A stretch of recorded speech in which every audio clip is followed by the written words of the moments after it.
আসসালামু আলাইকুম প্রিয় ভাই বোনেরা, কেমন আছেন সবাই?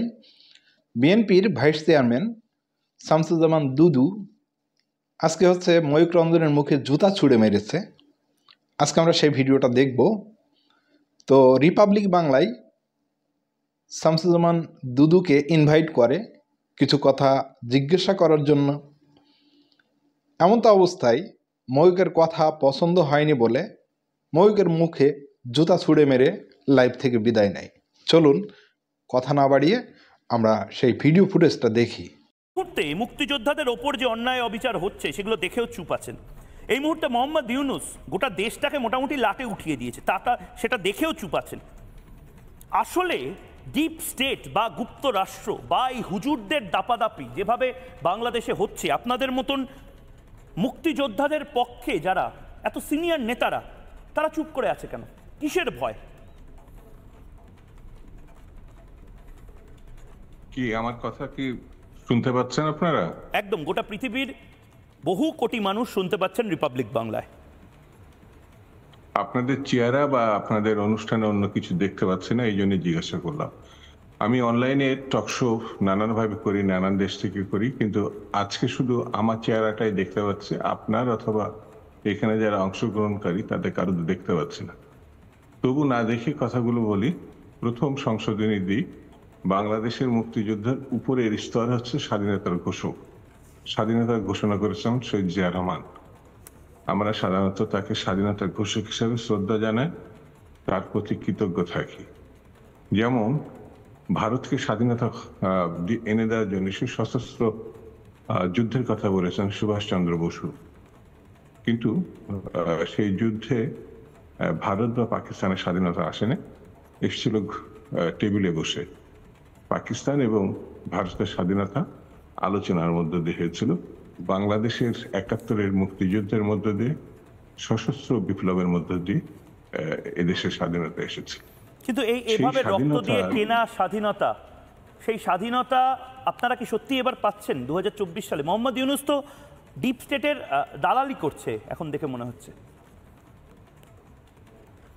যদি আপনি আমার কথা পছন্দ নাও হয়, তবু একটু বলতে দিলে আমরা কিভাবে দেখি, কিভাবে ভাবি, কিভাবে এগোতে চাই, তাহলে আপনার একটা সম্যক ধারণা হবে। প্লিজ বলুন। ভারতে বসে বা ওয়েস্ট বেঙ্গলে বসে ঢাকা বা বাংলাদেশের চিত্র শুনতে পাবেন, স্যাটেলাইটে কিছু কিছু জিনিস হয়তো দেখতে পাবেন, কিন্তু সম্যক ধারণা আপনাদের হবে না। ডক্টর মোহাম্মদ ইউনূস সেই সরকারের নেতৃত্ব দিচ্ছেন, যে সরকার এনেছে যারা একটি ঐতিহাসিক গণঅভ্যুত্থানের মধ্য দিয়ে শুধু বাংলাদেশে না, ভারতে না, সারা পৃথিবীর এমন লুণ্ঠনকারী এর আগে আদৌ জন্মেছে কিনা পৃথিবীতে, এটা আমাদের জানা নাই। মানে আপনি বলছেন চে গুয়েভারা বা আমাদের দেশে যারা স্বাধীনতা সংগ্রামী ছিলেন তাদের আন্দোলন এই আন্দোলনের কাছে ফিকে হয়ে যায়? অবশ্য তারা জাতির জনকের মূর্তি ভাঙেনি, তাতে প্রস্রাব করে দেয়নি। আমার মনে হয় আপনার সঙ্গে আপনার অনুষ্ঠানে আমার কথা বলার সঙ্গত হবে না। পুরোটাই কথা বলুন, কারণ আপনি আপনার পছন্দের কথাগুলো আপনি শুনতে চান। না আপনি বলুন, প্লিজ বলুন, প্লিজ বলুন। Thank you. আপনি বা বাদে অন্য কেউ থাকলে হয়তো কথা বলা যেত। ধন্যবাদ। আপনারা ভালো থাকবেন, আপনারা সুখে থাকবেন। কিন্তু আপনি তো এই উত্তরটা দিলেন না যে ডিপ স্টেটের দখলে যদি গোটা দেশটা চলে যায়, তাহলে আপনারা এরকম ভাবে চুপ করে থাকবেন? আপনারাই তো আগামীর বাংলাদেশ হয়তো চালাবেন, বিএনপি তো চালাবে। নব স্বাধীনতার স্বাদ পেয়েছে, একটি গণহত্যাকারীকে আপনারা ঠাঁই দিয়েছেন, যে হত্যাকারী পৃথিবীব্যাপী এত বড় হত্যাকারী খুঁজে পাওয়া খুব কঠিন। সে হত্যাকারীকে আপনারা ঠাঁই দিয়েছেন, লুণ্ঠনকারীকে ঠাঁই দিয়েছেন, গণতন্ত্র বিনষ্টকারীকে ঠাঁই দিয়েছেন। তারপরে যখন আপনারা তার কথা শুনতে চান না, পদে পদে বাধা দিতে চান, এটা খুব স্বাভাবিক। না, আমি বাধা দিচ্ছি না আপনাকে, আপনি বলুন। কিন্তু আমাকে একটা কথা বলুন, যে হিন্দুদের ওপর তো এখানে আঘাত হানা হচ্ছে, গজওয়াতুল হিন্দের কথা বলা হচ্ছে, ভারতকে যদি আক্রমণ করার কথা বা আঘাত করার কথা বলা হয়, কি করে আমরা চুপ থাকি বলুন?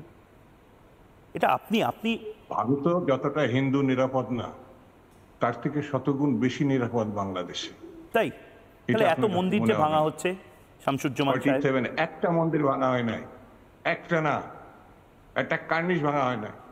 গোটা বাংলাদেশে একটা মন্দিরও ভাঙা বাংলাদেশে হয়নি। আসবেন, দেখবেন, বুঝবেন, কথা বলবেন। গোটা বাংলাদেশে মেহেরপুরে কি হয়েছিল? রুচিহীন কথা আপনাদের এই অনুষ্ঠানে আমি ভেবেছিলাম যে কিছু বাস্তবোচিত কথা আপনারা শুনবেন। না,